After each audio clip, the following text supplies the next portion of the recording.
अनर्थ निवृत्ति स्यात्। जितना अनर्थ है, हम लोग बहुत अनर्थ में हैं, वो सब निवृत्ति हो जाता। अनर्थ हो जाए पाप, पाप से निवृत्त हो जाता है।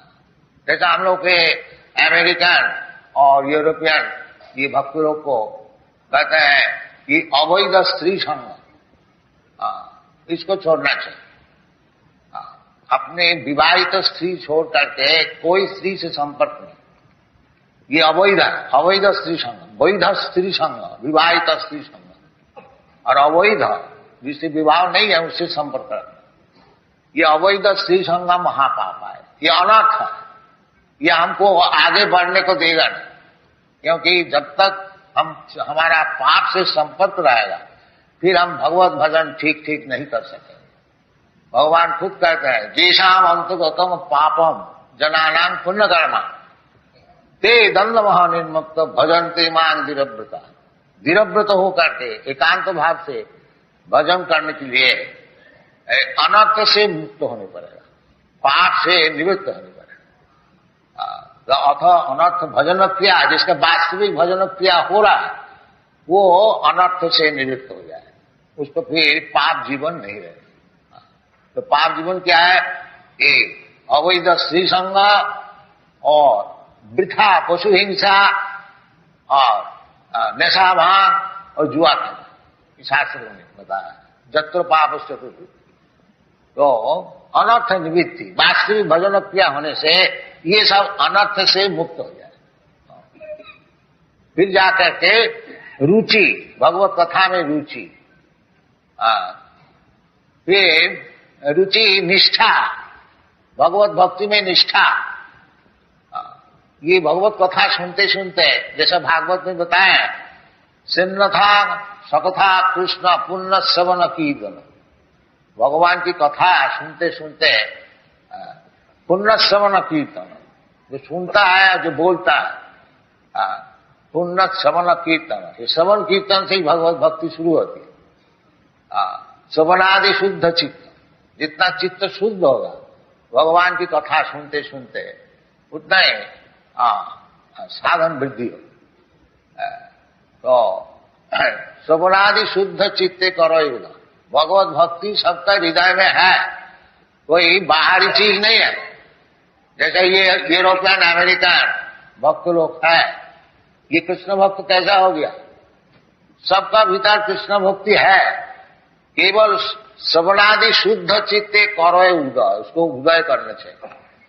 चीज भीतर में है, केवल साधु संग में भगवान का विषय में श्रवण करते करते चित्त दर्पण मार्जन, चित्त दर्पण मार्जन हो जाता है, फिर अपने को देख सकता है जो हमारा परिस्थिति क्या है। तो श्रवणादि शुद्ध चित्ते करो उदय। तो रुचि, ये भगवान की कथा में रुचि, फिर निष्ठा, भगवत भक्ति में निष्ठा। जितना चित्त शुद्ध होते जाएंगे उतना निष्ठा बढ़ती है। ये भागवत में बताया, सिन्नतान सकथा कृष्ण पुण्य श्रवण कीर्तन रिद्दंत अवद्राणी विधुनति सुहित सताम। भगवान सबके लिए सुहित है, श्रीदम सर्वभूताना, परंतु सताम जो भक्त है उनके लिए विशेष सुहित है। तो भगवान सबका हृदय में बैठे हुए हैं। भगवान जब देखेंगे कि जो भगवान की कथा में रुचि बढ़ती है तो उनको हृदय में बैठ करके विधोन्नति, रिद्दंतस्थ अवद्राणी, अवद्राणी ये लोभ और काम, काम और लोभ, ये दो चीज अभद्र चीज, इसको नाश कर देते भगवान। सिन्नतांग सकथा कृष्ण पुण्य श्रवण कीर्तन रिद्दंतस्य, हृदय में है, माया की समस्या होने से हमारा हृदय अपवित्र है। ये काम और लोभ, रजोगुण तमोगुण, ये हमारा हृदय में बैठेंगे। ततो रजस्तमो भावा कामो लोभादयश्च। रजगुण तमोगुण का ये लक्षण है काम और लोभ, अत्यंत लोभ, प्रयास। हमको दो रोटी मिलने से काम चल सकता है, बाकी हमको 10 रोटी चाहिए। हाँ, इसलिए दिन भर हम इधर उधर घूमते, 2 रोटी में समझते नहीं। क्यों? वो काम और लोभ अभी तक हृदय में बैठे हुए हैं, इसलिए भगवान की कथा सुनना चाहिए। इस तरह से रुचि, निष्ठा, फिर जाकर के आसक्ति, उसका बाद भाव, उसका बाद भगवत प्रेम। साधुका नाम अयं प्रेम नो प्रादुर्भावे भवेत् क्रम। तो वास्तविक ये चीज जो है भगवान में किस तरह से आसक्ति बढ़ती है, ये जो ज्ञान है वो भगवान स्वयं बता रहे हैं। ज्ञानं तेहं अभिज्ञानम। विज्ञान और ज्ञान, ज्ञान का अर्थ होता है थियोरिटिकल, ब्रह्म ज्ञान ये थियोरिटिकल है, और स्विज्ञान भक्ति।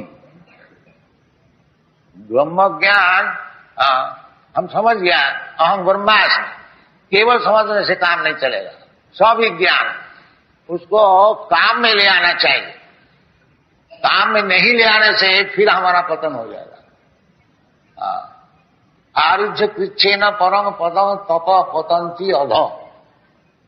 बहुत परिश्रम करके, तपस्या करके, ब्रह्म ज्ञान लाभ करते हुए भी वो फिर गिर जाते हैं, पतंती अधो। क्यों? अनादृत जुष्मत अंग है। ये ब्रह्मज्ञानी लोग भगवान को चरण जो है उसको अनादर करते हैं। भगवान निराकार है, उनको चरण नहीं है, उसका हाथ नहीं है, पैर नहीं है, इसलिए वो गिर जाते हैं। अनादित जुष्मत अंग आरुज्य कृच्छेन परम पदम तत्व पतंती अधो। इसलिए विज्ञान जो है वो भगवान को समझना। ज्ञानम सविज्ञान, भगवान कहते हैं ज्ञानम तेहं सविज्ञान, सविज्ञानम इदम बक्ष्यामि अशेष। मैं तुमको बता रहा हूं। तो वास्तविक भगवान का विषय भगवान से ही मालूम हो सकता है। स्पेकुलेशन करने से मनोधर्मी भगवान ऐसी है, भगवान ऐसी है, नहीं। भगवान जिस तरह से है तो भगवान स्वयं आकर के समझाते हैं। द्विभुज मुरलीधर श्याम सुंदर भगवान, तो फिर उनका विषय कल्पना करने की क्या जरूरत है? मायावादी लोग कहते हैं कल्पना करो, ब्रह्म का कल्पना करो। कल्पना का क्या जरूरत है जब भगवान साक्षात सामने मौजूद है? इधर जो आप लोग सब दर्शन करने को आते हैं, भगवान को ही तो दर्शन करने को आते हैं ना, और कोई चीज दर्शन करने को आते हैं। जब भगवान को स्वयं भगवान इधर मौजूद है,